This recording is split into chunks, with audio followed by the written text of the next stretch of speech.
আকেলারা car उक़बा इख्तियार जाहिलारा car दुनिया इख्तियार मैले मुमिन सुए मुमिन मिशावात मैले काफिर सुए काफिर मिशावात।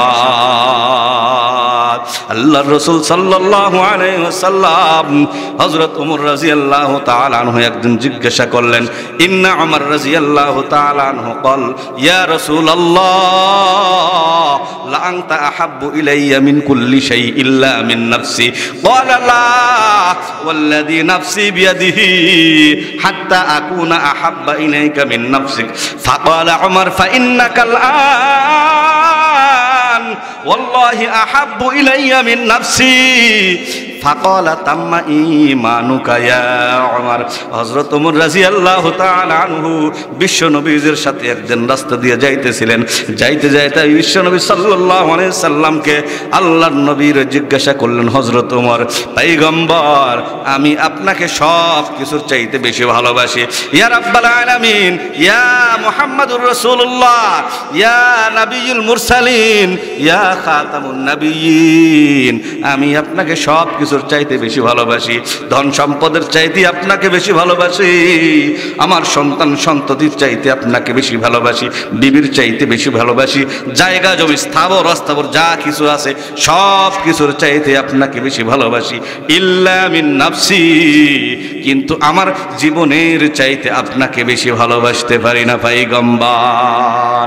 আল্লাহ রাসূল ডাক দিয়ে বললেন, ক্বালা লা ওয়াল্লাযী নাফসি বিয়াদিহি হাত্তা আকুনা আহাব্বা ইলাইকা মিন নাফসিক। ওমর শুনিয়া লও জানিয়া লও যতক্ষণ পর্যন্ত তোমার জীবনের চাইতে আমি পয়গম্বরের বেশি ভালোবাসতে পারবা না ততক্ষণ পর্যন্ত তুমি পরিপূর্ণ ঈমানদার হইতে পারবা না। সালিহাত নেক আমল করা। কেউ যদি ঈমান আনে নাই, ঈমান নাই, পুরো জিন্দেগি খেলে আমল করে গেছে, এক পয়সার ফায়দা, ঈমান নাই কিন্তু আমল করছে, রাসূলের তরিকার খবর নাই, মন মতো আমল করছে, কোনো লাভ আছে?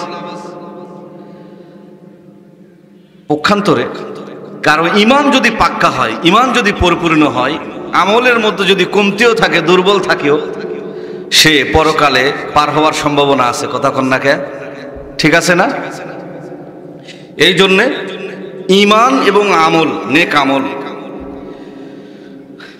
তো এখন প্রশ্ন হতে পারে, হুজুর ঈমান দুইটা কাজ যেহেতু ইহকাল পরকালের সফলতার চাবিকাঠি, ঈমান আনতে কি কি লাগে? কয়েকটা বিষয় আছে ঈমানের।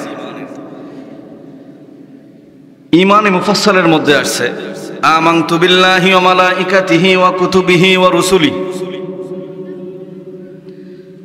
বলা হচ্ছে আল্লাহ এবং তার রসুলের প্রতি ঈমান আনা, আল্লাহ এবং তার রসুলকে ভালোবাসা, মহব্বত করা, এইটাও ঈমানের গুরুত্বপূর্ণ একটা অংশ।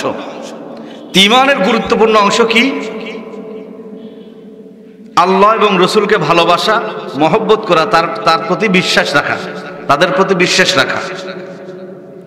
এখানে একটা বিষয় দেখেন, আমরা যারা মুসলমান আছি, নিজেকে মুসলিম বলে পরিচয় দিই, প্রত্যেকের দিলের ভিতরেই কি আল্লাহ আল্লাহ রসুলের ভালোবাসা, মহব্বত নাই? আছে। আরেকটা বিষয় বুঝবেন, আমার আপনার পকেটে, প্রত্যেকের পকেটে টাকা আছে কিনা? গরিব মানুষের পকেটেও টাকা আছে, ধনী মানুষের পকেটেও টাকা আছে, শিল্পপতি কোটিপতি তাদের পকেটেও, কিন্তু কারো পকেটে 2 টাকা, কারো পকেটে 2000, কারো পকেটে 2 কোটি, এরকম না বিষয়? কিন্তু টাকা সবার পকেটেই আছে। ঠিক এইরকম ভাবে কারো অন্তরে আল্লাহ আল্লাহ রসুলের ভালোবাসা, মহব্বত কারো কম, কারো বেশি, কিন্তু প্রত্যেক মুসলমানের অন্তরেই আল্লাহ আল্লাহ রসুলের মহব্বত, ভালোবাসা আছে। কিন্তু আল্লাহ পাক আমাদেরকে কেমন ভালোবাসা বলতেছেন? আল্লাহ আল্লাহ রসুলের প্রতি মহব্বত আর ভালোবাসা, কতটুকু ভালোবাসা আনার জন্য বলতেছেন। সূরা তাওবার মধ্যে আল্লাহ পাক বলতেছেন, قل إن كان آباؤكم وأبناؤكم وإخوانكم وأزواجكم وعشيرتكم وأموال اقترفتموها ওয়া তিজারাতুন তাখশাউনা কাসাদাহা ওয়া মাসাকিনু তারদাউনাহা আহাব্বা ইলাইকুম মিনাল্লাহি ওয়া রাসূলিহি ওয়া জিহাদিন ফি সাবিলিহি ফাতারাব্বাসু হাত্তা ইয়াতিয়াল্লাহু বিআমরিহি ওয়াল্লাহু লা ইয়াহদিল কওমাল ফাসিকিন। আল্লাহ রাব্বুল আলামিন কোরআনুল কারীমের মধ্যে বলতেছেন, মুমিন মুসলমান, তোমাদের প্রত্যেকের অন্তরের ভিতরে আল্লাহ আল্লাহর রসুলের ভালোবাসা কি পরিমাণ হওয়া লাগবে, কি পরিমাণ হইতে হবে। আয়াতের মধ্যে বলতেছেন, কোন বান্দার অন্তরের ভিতরে যদি আল্লাহ আল্লাহর রসুল এবং জিহাদ ফি সাবিলিল্লাহর চাইতে বাবার ভালোবাসা বেশি হয়, আল্লাহ আল্লাহর রসুল জিহাদ ফি সাবিলিল্লাহর চাইতে কোনো ব্যক্তির অন্তরে যদি সন্তানের ভালোবাসা বেশি হয়, আল্লাহ আল্লাহর রসুল এবং জিহাদ ফি সাবিলিল্লাহর চাইতে যদি কোনো বান্দার অন্তরের মধ্যে স্ত্রী সন্তানাদের ভালোবাসা যদি বেশি হয়ে যায়, স্বামীর ভালোবাসা বেশি হয়ে যায়, দল পার্টি গোত্রের ভালোবাসা বেশি হয়ে যায়, মালের ভালোবাসা বেশি হয়ে যায়, ব্যবসার ভালোবাসা বেশি হয়ে যায়, আহাব্বা ইলাইকুম মিনাল্লাহি ওয়া রাসূলিহি ওয়া জিহাদিন ফি সাবিলিহি ফাতারাব্বাসু, অপেক্ষা করো, অপেক্ষা করতে থাকো, হাত্তা ইয়াতিয়াল্লাহু বিআমরি, যে কোনো সময় আল্লাহ পাকের পক্ষ থেকে আযাব আর গজবের অপেক্ষা করতে থাকো। মুসলমান ভাই, কথাগুলো ভালো করে বুঝবেন, দিল দিয়ে খেয়াল করবেন কথাগুলো। আল্লাহ পাক কোরআনুল কারীমের মধ্যে এতক্ষণে বললাম আল্লাহ পাক কি বলেছেন, সব কিছুর চাইতে আল্লাহ তাআলা এবং আল্লাহ পাকের রসুল এবং জিহাদ ফি সাবিলিল্লাহর ভালোবাসা অন্তরের মধ্যে বেশি থাকতে হবে। কথা কোন ঠিক কিনা? আল্লাহর রসুলের সাথে আমাকে মহব্বত রাখতে হবে, ভালোবাসা রাখতে হবে, আল্লাহর রসুলকে ভালোবাসতে হবে। মুসলমান ভাই খেয়াল করে শুনবেন, আপনাকে যদি আমি ভালোবাসি, আপনার প্রতি যদি আমার অন্তরটা গলে যায়, আপনাকে যদি আমি ভালোবাসি, অটোমেটিক্যালি আপনিও কিন্তু আমাকে ভালোবাসতে শুরু করবেন। কথা কোন ঠিক কিনা? আপনার সাথে যদি আমি শত্রুতা পোষণ করি, আপনিও আমার সাথে শত্রুতা শুরু করে দিবেন। এই জন্য আমাদেরকে বুঝতে হবে, জানতে হবে আল্লাহর রসুল আমাদেরকে কেন ভালোবাসেন, কেমন ভালোবাসেন, এটা বুঝতে হবে না? যদি আমরা এটা বুঝতে পারি আল্লাহর রসুল আমাদেরকে কেমন ভালোবাসেন, এই বিষয়টা যদি আমরা জানতে পারি, তবেই আমরা যে আল্লাহ রসুলকে ভালোবাসবো, কেমন ভালোবাসবো, এই জিনিসটাও বুঝে আসবে আমাদের। আম্মা জানা আয়েশা রাদিয়াল্লাহু তাআলা আনহা জিজ্ঞাসা করলেন, পয়গম্বর রে, পয়গম্বর, উহুদের ময়দানের মধ্যে আপনি যেই পরিমাণ কষ্ট পেয়েছেন পয়গম্বর, এই রকম কষ্ট আপনি পুরা জিন্দেগির মধ্যে আর কোনোদিন কোথাও পাইছেন কিনা? পয়গম্বর ডাক দেয়া বলে, আয়েশা, উহুদের ময়দানের মধ্যে আমি যেই পরিমাণ কষ্ট পেয়েছি, যেই পরিমাণ কষ্ট সহ্য করেছি, তার চাইতে বেশি কষ্ট পেয়েছি আমি তায়েফের ময়দানের মধ্যে কষ্ট পেয়েছি। এরে আয়েশা, তায়েফের ময়দানে যেই দিন আমি ইসলামের দাওয়াত নিয়ে গেলাম, কালেমার দাওয়াত নিয়ে গেলাম, পাথরওয়ালা পথ ডেঙ্গিয়ে তায়েফের ময়দানে গেলাম। হাবিব মাসুদ আব্দে আলীল ইবনে কুলাল তাইসিন ভাইয়ের কাছে যখন দাওয়াত পৌঁছাইয়া দিলাম, কালেমার দাওয়াত পৌঁছাইয়া দিলাম, এক ভাই আমারে ডাক দেয়া বলে, মুহাম্মদ, আল্লাহ কি তোরে সারা নবুয়ত দেওয়ার মতো আর কাউরে পাই না? আরেক ভাই ডাক দেয়া বলে, মুহাম্মদ, আল্লাহ কি কুরাইশ বংশ ছাড়া আর কোনো বংশ পাই নাই দুনিয়ার মধ্যে নবুয়ত দেওয়ার মতো? কুরাইশ বংশের মধ্যে আল্লাহ পাক নবুয়ত দান করেছে।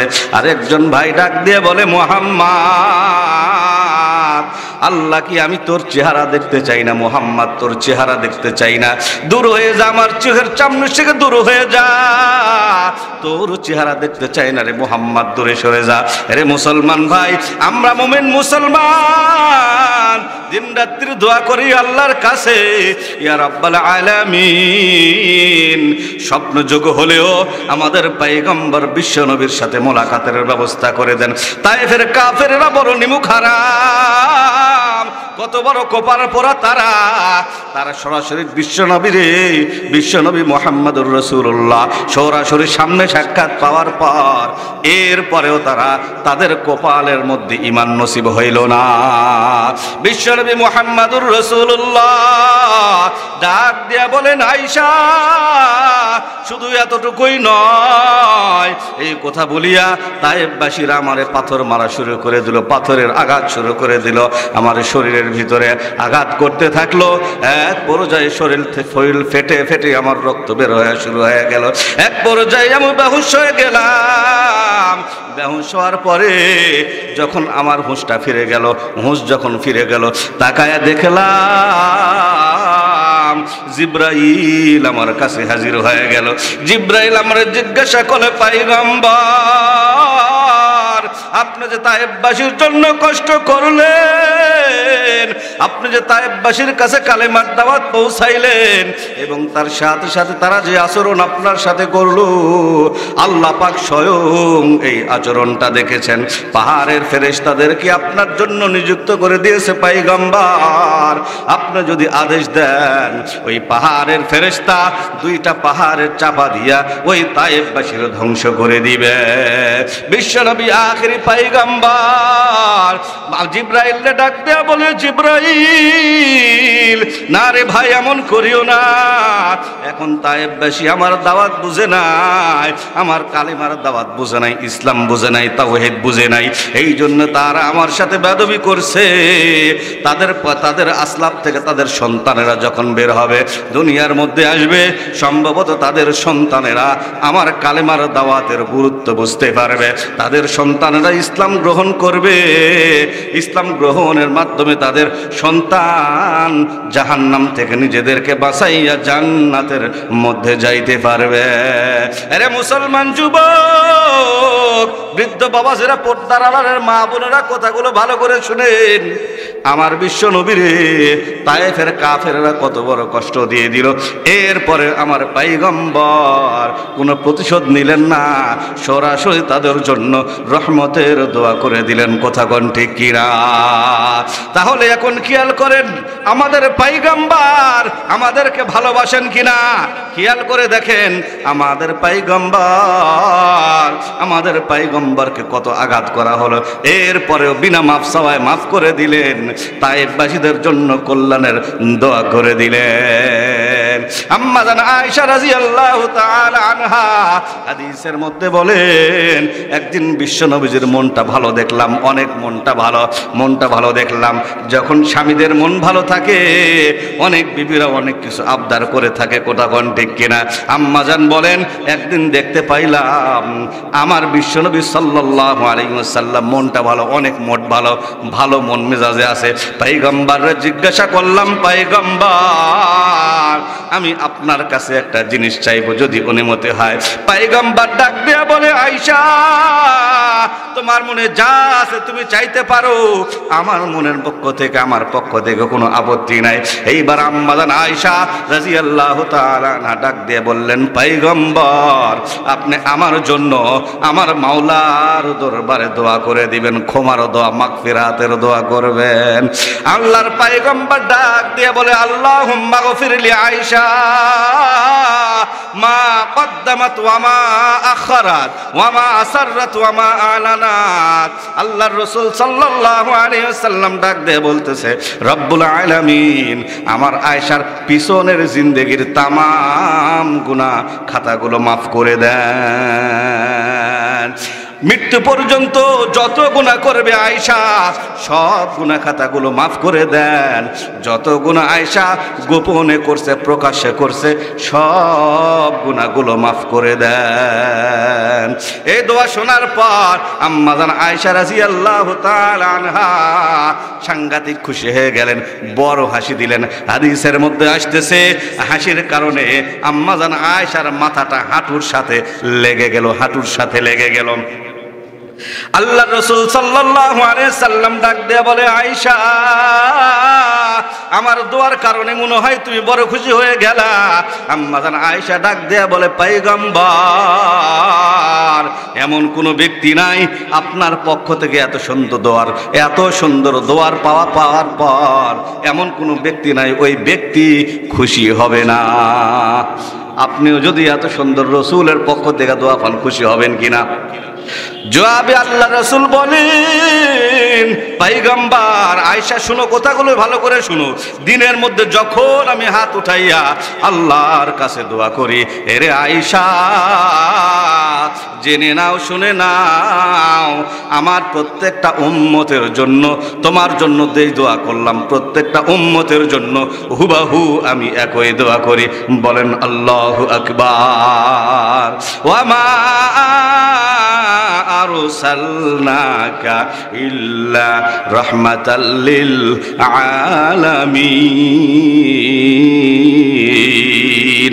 আমার নবী পুরা আলমের জন্য রহমত, আসমানের জন্য রহমত আমার নবী, জমিনের জন্য আমার নবী রহমত, ইমানদারদের জন্য আমার নবী রহমত, বেঈমানদের জন্য আমার নবী রহমত, পুরুষদের জন্য আমার নবী রহমত, নারীদের জন্য আমার নবী রহমত, স্বামীদের হাইসিয়তে আমার নবী রহমত, স্ত্রীদের হাইসিয়তে আমার নবী রহমত, পাহাড় পর্বতের জন্য আমার নবী রহমত, উড়ন্ত পাখিদের জন্য আমার নবী রহমত, বাচ্চাদের জন্য আমার নবী রহমত, ইয়েতিমদের জন্য আমার নবী রহমত, পানির ভিতরে সাগর মহাসাগরের ভিতরে যতগুলো প্রাণীদের বসবাস সেই সকল প্রাণীদের জন্য আমার নবী রহমত, বন জঙ্গলের মধ্যে যতগুলো হিংস্র প্রাণীর বসবাস সেই সকল প্রাণীদের জন্য আমার নবী রহমত, আসমানের মধ্যে যতগুলো ফেরেশতা সকল ফেরেশতাদের জন্য আমার নবী রহমত, তামাম জিন্নাতদের জন্য আমার নবী রহমত, আসমান জমিনের মধ্যে আল্লাহ পাকের যতগুলো মাখলুকাত আছে তামাম মাখলুকাতের জন্য আমার নবী হলেন রহমত। জোরে জোরে বলেন আল্লাহু আকবার। ইমামুল আউয়ালিন আল আখিরিন বাহরে সাদকা রহমাতাল লিল আলামিন সাইয়্যিদুল কাউনাইন খাতমুল মুরসালিন আখির আমুদ বুদ ফখরুল আউয়ালিন। আরে মুসলমান, কথাগুলো ভালো করে শুনবেন, দিল দিয়ে বুঝবেন। আমার নবী ইমানদারদের জন্য রহমত, বেঈমানদের জন্য আমার নবী রহমত। কথা কোন ঠিক কিনা? ইমানদারদের জন্য কিভাবে রহমত? আমার নবী বিশ্ব নবী মুহাম্মদুর রাসূলুল্লাহ আসমান থেকে আল্লাহ পাকের পক্ষ থেকে ওই হিসেবে যা কিছু অবতীর্ণ করেছেন, যা কিছু নিয়ে আসছেন, প্রত্যেকটা বিষয়ের প্রতি কোনো বান্দা যদি ঈমান আনয়ন করে এবং সেই অনুযায়ী জিন্দেগি যাপন করে, সেই প্রত্যেকটা ঈমানদার মরার সাথে সাথে জান্নাতে চলে যায়। কথা কোন ঠিক কিনা? এই কারণে ঈমানদারদের জন্য আমার নবী রহমত। প্রশ্ন করতে পারেন, হুজুর তাহলে বেঈমানদের জন্য আমার নবী কিভাবে রহমত? আমার নবী বিশ্ব নবী মুহাম্মদুর রাসূলুল্লাহ সাল্লাল্লাহু আলাইহি ওয়াসাল্লাম দুনিয়ায় আগমনের পূর্বে হাজার হাজার লক্ষাধিক পয়গম্বর দুনিয়ার মধ্যে আগমন করেছেন। ওই সকল পয়গম্বরেরা, ওই সকল নবী রাসূলরা যখন তাদের উম্মতের কাছে দাওয়াতের কাজ নিয়ে গেছেন, যেই সকল উম্মতেরা নবীদের দাওয়াত গ্রহণ করে নাই, উল্টিয়া নবীদের সাথে বেয়াদবি করছে, আল্লাহ পাক মুহূর্তের মধ্যে তাদেরকে নগদ নগদ আযাব দিয়া দুনিয়ার জিন্দেগি থেকে তাদেরকে ধ্বংস করে দিয়েছেন। কিন্তু আমার পয়গম্বর আল্লাহর কাছে দোয়া করে দিলেন, রব্বুল আলামিন আমার যেই সকল উম্মতেরা আমার দাওয়াত গ্রহণ করবে না, কালেমার দাওয়াত গ্রহণ করবে না, তাওহীদের দাওয়াত গ্রহণ করবে না, রিসালাতের দাওয়াত গ্রহণ করবে না, না, ইসলামের দাওয়াত গ্রহণ করবে না, আমার সাথে বেয়াদবি করবে, ইসলামের সাথে বেয়াদবি করবে রব্বুল আলামিন। এরপরেও আমার কোন উম্মত মুশরিক কাফেরদেরকে আপনি নগদ নগদ আযাব দিয়ে দুনিয়া থেকে ধ্বংস করতে পারবেন না। এই কারণে দুনিয়ার কাফের মুশরিক রামগিরি মহারাজ আসাদ নূরের মতো নাস্তিকেরা, নবীর দুশমনেরা নবীর দোয়ার কারণে, নবীর রহমতের কারণে এখনো পর্যন্ত শুধুমাত্র কেবলমাত্র নবীর রহমতের কারণে এখন দুনিয়ার মধ্যে স্বাভাবিক জিন্দেগি যাপন করতেছে। কথা কোন ঠিক কিনা? তাদের জন্য যদি আমার পয়গম্বর রহমত না হতেন, মুহূর্তের মধ্যে আল্লাহ পাকের পক্ষ থেকে আযাব এসে তাদের দুনিয়া থেকে তাদেরকে ধ্বংস করে দেওয়া হতো। কথা কোন ঠিক কিনা? তাহলে বোঝা গেল আমার পয়গম্বর ইমানদারদের জন্য রহমত, বেঈমানদের জন্য রহমত। আমার পয়গম্বর বলেন, আমার পয়গম্বর বলেন, আমি যেই রকম ভাবে আমি জান্নাতে যাওয়ার পূর্বে অন্য কোন উম্মতেরা, অন্য কোন পয়গম্বর জান্নাতে প্রবেশ করতে পারবে না, ঠিক সেই রকম ভাবে আমার উম্মত জান্নাতে প্রবেশ করার পূর্বে অন্য কোন নবীর উম্মতও জান্নাতে প্রবেশ করতে পারবে না। বেখোজা কুরআনো মে আই মুহতারাম মুস্তফা কি উম্মত খায়রুল উমাম। এতক্ষণে বুঝছেন আল্লাহর রসুল আমাদেরকে কেমন মহব্বত করেন আর কেমন ভালোবাসেন। আশা করি মুসলমান ভাই যারা আমার আলোচনা শুনতেছেন এতক্ষণে বুঝতে পারছেন আমার পয়গম্বর উম্মতের প্রতি কত দয়াশীল। আরে মুসলমান, এখন আমাকে উত্তর দিবেন আমাদের উচিত হবে কিনা আল্লাহর রসুলকে ভালোবাসা। কথা কোন ঠিক কিনা? কিছুক্ষণ আগে বলেছি আমি যদি আপনাকে ভালোবাসি, মহব্বত করি, আপনারও উচিত হবে আমাকে মহব্বত করা। কথা কোন ঠিক কিনা? এতক্ষণে আমরা বুঝলাম পয়গম্বর আমাদেরকে সাংঘাতিক মহব্বত করেন, ভালোবাসেন, সেহেতু আমাদেরও উচিত হবে আল্লাহর রসুলকে মহব্বত আর ভালোবাসা। কথা কোন ঠিক কিনা? ইয়া রাব্বাল আলামিন, আমাদের অন্তরের ভিতরে আল্লাহ ইলমুদ্দিনের অন্তরের ভিতরে যেই রকম আল্লাহর রসুলের ভালোবাসা দান করেছেন, আল্লাহ আমাদের অন্তরের ভিতরে তার মতো ভালোবাসা ঢুকাইয়া দেন।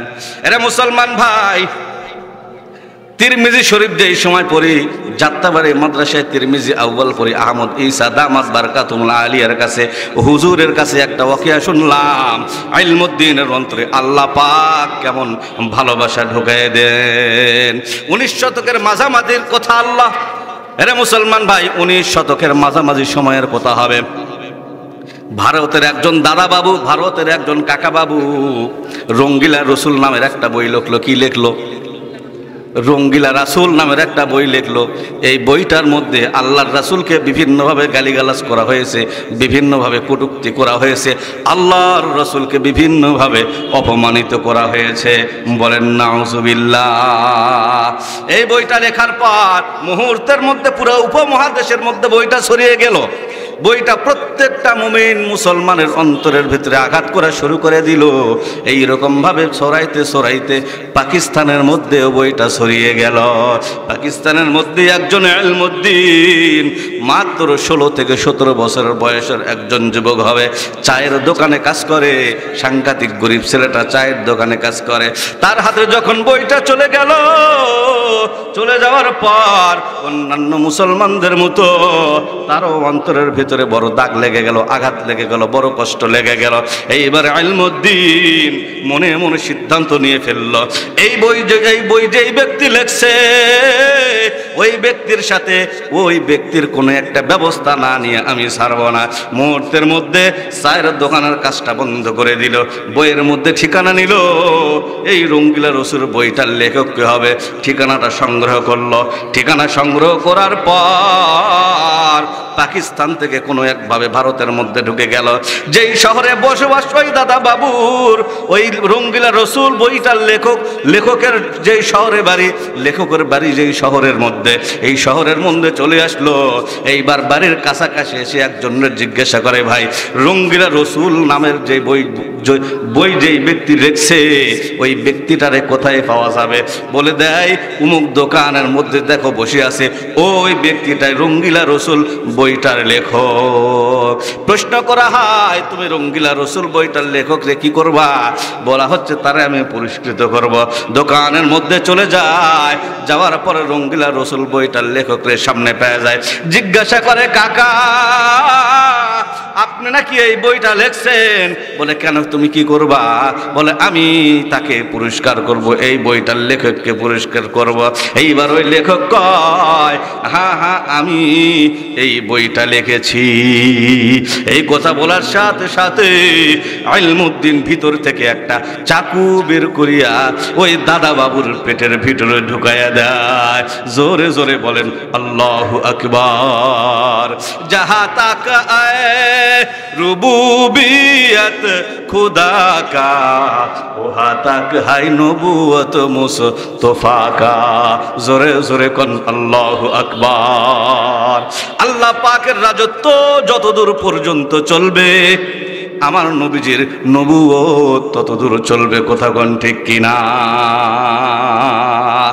কাজেই দুনিয়ার মধ্যে আল্লাহ পাকের আসমানের নিচে, আল্লাহর জমিনের উপরে যদি কেউ আল্লাহ পাকের রসুলকে নিয়ে কটূক্তি করে, আল্লাহর রসুলের চরিত্রকে নিয়ে যদি কেউ প্রশ্ন উঠায়, আল্লাহর রসুলকে নিয়ে যদি কেউ গালমন্দ করে, কসম খোদার তাকে ছাড় দেওয়ার কোনো সুযোগ নাই। কথা কোন ঠিক কিনা?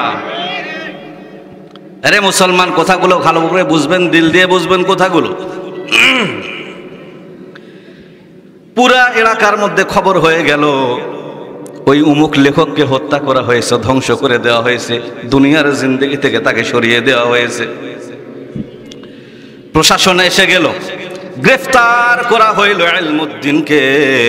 এইবার আদালতের মধ্যে উঠানো হইল। আদালতের মধ্যে তোলার পর এইবার বিচারকের পক্ষ থেকে বলা হয়, ইলমুদ্দিন যদি তোমার কাজের জন্য ভুল স্বীকার করো, যদি তুমি যে ব্যক্তিকে হত্যা করছো নিজের কাজের প্রতি যদি তুমি ভুল স্বীকার করো, যেহেতু যুবক মানুষ, কম বয়সী ছেলে, যদি তুমি ভুল স্বীকার করো এবং আদালতের কাছে যদি ক্ষমা প্রার্থনা করো, আদালত তোমাকে ক্ষমা করে দিবে। ইলমুদ্দিন বলে, সাবধান, কি বলতেছেন আপনি? কি বলতেছেন? বলতেছেন আমার কাজের জন্য, ভুল স্বীকার করার জন্য, ক্ষমা চাওয়ার জন্য সম্ভব নয়। শুনে রাখেন, জেনে রাখেন, ভুল স্বীকার করা তো দূরের কথা, ক্ষমা চাওয়া তো দূরের কথা। আপনিও যদি আমার রসুলকে নিয়ে কটূক্তি করেন, আপনিও যদি আমার রসুলকে নিয়ে গালমন্দ করেন, আপনাকেও ছাড় দিয়ে কথা হবে না। কথা কোন ঠিক কিনা?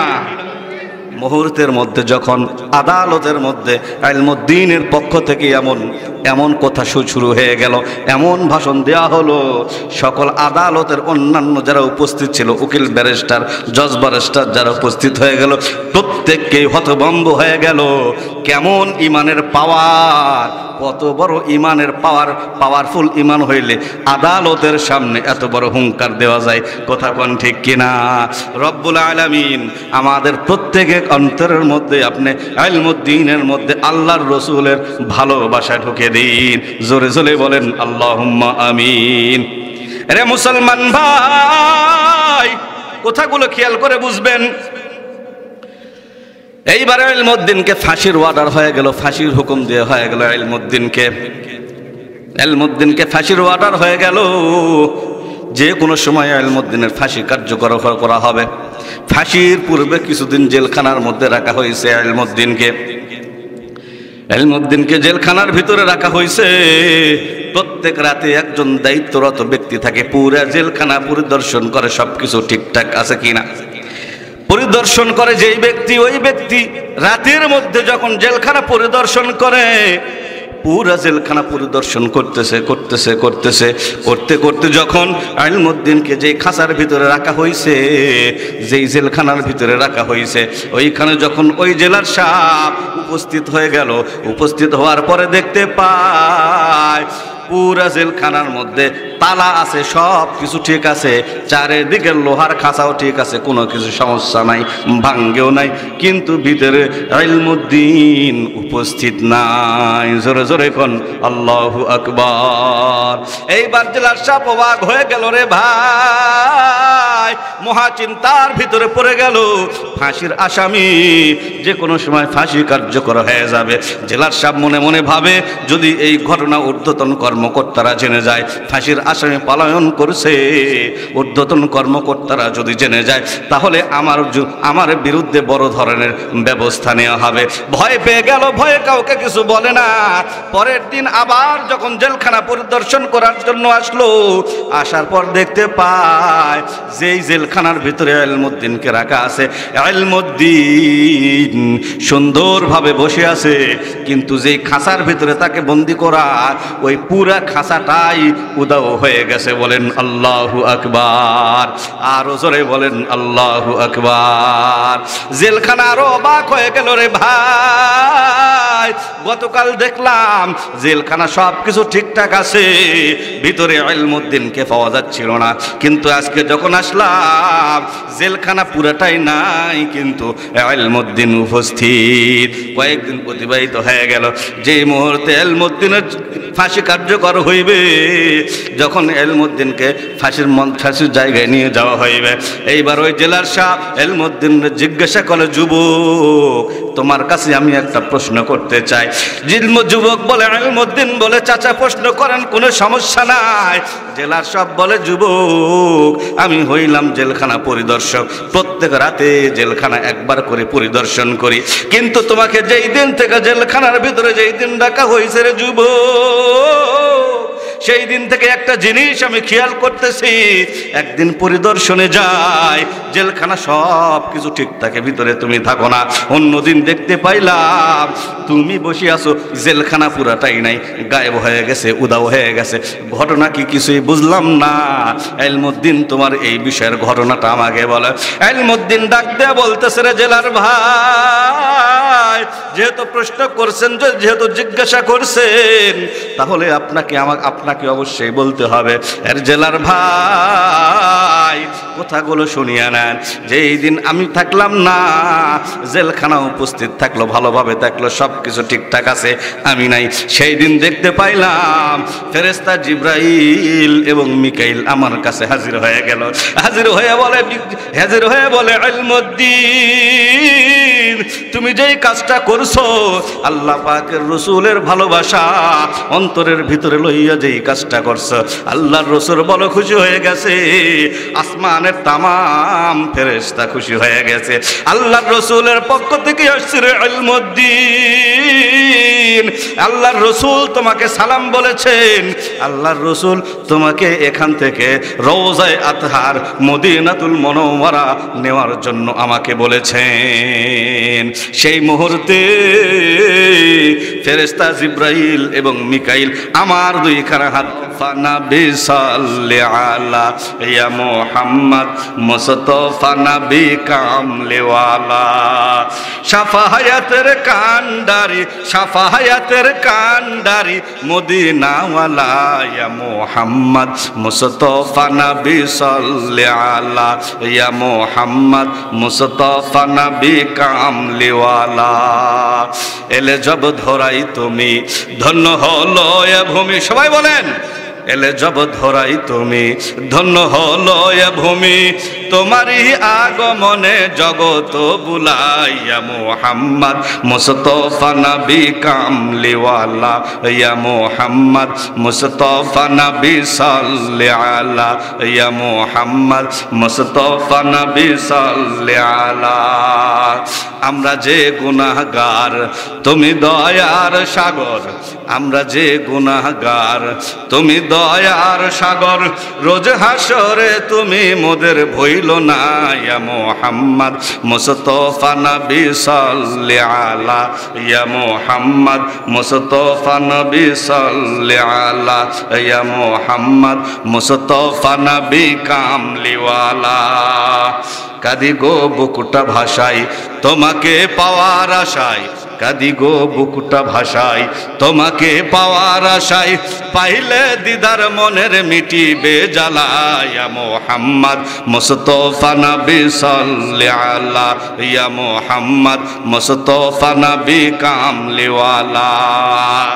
শাফায়াতের কান্ডারি, শাফায়াতের কান্ডারি মদিনাওয়ালা। ইয়া মুহাম্মদ মুস্তাফা নবী কামলিওয়ালা, ইয়া মুহাম্মদ মুস্তাফা নবী সাল্লি আলা, ইয়া মুহাম্মদ মুস্তাফা নবী সাল্লি আলা। জোরে জোরে বলেন আল্লাহু আকবার। আরে ইলমুদ্দিন, বুঝতে পারলাম যেই দিন তুমি নাই, জেলখানা উপস্থিত, সেই দিন কি হইল? তুমি চলে গেলা মদিনায়, বুঝতে পারলাম। কিন্তু যেই দিন তুমি আসো, পুরা জেলখানা উদাও হয়ে গেছে, লোহার খাঁচা উদাও হয়ে গেছে। সেই দিনের কি ঘটনা? ইলমুদ্দিন ডাক দেয়া বলে, রে জেলার ভাই, সেই দিনের ঘটনা শোনেন। সেই দিন সরাসরি মদিনাতুর রাসূল রওজায়ে আতহার থেকে আমি ইলমুদ্দিনের সাথে সাক্ষাৎ করার জন্য জেলখানায় হাজির হয়ে যায়। যখন আল্লাহর রাসূল জেলখানায় উপস্থিত হয়ে যায়, সেই দিন ফেরেশতারা আসিয়া পুরা জেলখানা এখান থেকে উঠাইয়া অন্য জায়গায় লয়ে যায়, যেন আল্লাহর রাসূল আমার সাথে সাক্ষাৎ করার জন্য কোনো সমস্যা না হয়। জোরে জোরে বলেন সুবহানাল্লাহ, আরো জোরে বলেন সুবহানাল্লাহ। এইবার চোখের পানি সেরিয়া এইবার জেলার সাহেব ভাই ইলমুদ্দিন, যেই ধর্ম গ্রহণ করলে, যেই ধর্মের নবীরে ভালোবাসলে সরাসরি দুনিয়ার মধ্যে জান্নাতের সুসংবাদ পাওয়া যায়। যেই ধর্মের নবীরে ভালোবাসলে জীবিত থাকা অবস্থায় নবীর সাথে সাক্ষাৎ পাওয়া যায়। ইলমুদ্দিন, আমি ওই ধর্মটাই গ্রহণ করতে চাই, তাড়াতাড়ি আমার কালেমা পড়াইয়া ইসলাম গ্রহণ করিয়ে দাও। জোরে জোরে বলেন সুবহানাল্লাহ। ইয়াহদি মান ইয়াশাউ ইলা সিরাতিম মুস্তাকিম। আকেলারা কারে উকবা ইখতিয়ার, জাহেলারা কার দুনিয়া ইখতিয়ার। মাইলে মুমিন সুয়ে মুমিন মিশাওয়াত, মাইলে কাফের সুয়ে কাফের মিশাওয়াত। আল্লাহর রাসূল সাল্লাল্লাহু আলাইহি ওয়াসাল্লাম হযরত ওমর রাদিয়াল্লাহু তাআলা আনহু একদিন জিজ্ঞাসা করলেন, ইন্না ওমর রাদিয়াল্লাহু তাআলা আনহু قال يا رسول الله لأنت أحب إلي من كل شيء إلا من نفسي قال لا والذي نفسي بيده حتى أكون أحب إليك من نفسك فقال عمر فإنك الآن والله أحب إلي من نفسي فقال تم إيمانك يا عمر। হযরত ওমর রাদিয়াল্লাহু তাআলা আনহু বিশ্ব নবীর সাথে একদিন রাস্তা দিয়ে যাইতেছিলেন। যাইতে যাইতে বিশ্ব নবী সাল্লাল্লাহু আলাইহি সাল্লামকে আল্লাহর নবীর জিজ্ঞাসা করলেন, হযরত ওমর পয়গম্বর, আমি আপনাকে সব কিছুর চাইতে বেশি ভালোবাসি। ইয়া রাব্বাল আলামিন, ইয়া মুহাম্মাদুর রাসূলুল্লাহ, ইয়া নবিয়ুল মুরসালিন, ইয়া খাতামুন নবিয়্যিন, আমি আপনাকে সব কিছুর চাইতে বেশি ভালোবাসি। ধন সম্পদের চাইতে আপনাকে বেশি ভালোবাসি, আমার সন্তান সন্ততির চাইতে আপনাকে বেশি ভালোবাসি, বিবির চাইতে বেশি ভালোবাসি, জায়গা জমি স্থাবর অস্থাবর যা কিছু আছে সব কিছুর চাইতে আপনাকে বেশি ভালোবাসি। ইল্লা মিন নাফসি, কিন্তু আমার জীবনের চাইতে আপনাকে বেশি ভালোবাসতে পারি না পয়গম্বর।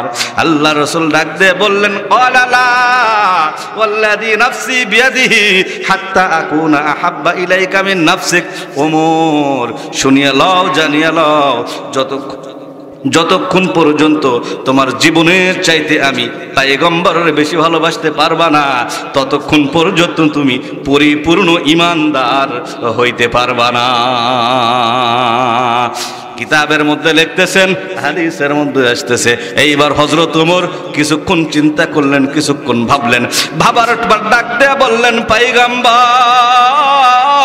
আমি কিছুক্ষণ চিন্তা করলাম, কিছুক্ষণ ভাবলাম, ভাবিয়া ভাবিয়া দেখলাম আমার মনের সাথে বুঝলাম, মনের সাথে বোঝার পর বুঝলাম আমি এখন আমার জীবনের চাইতেও আপনাকে বেশি ভালোবাসি।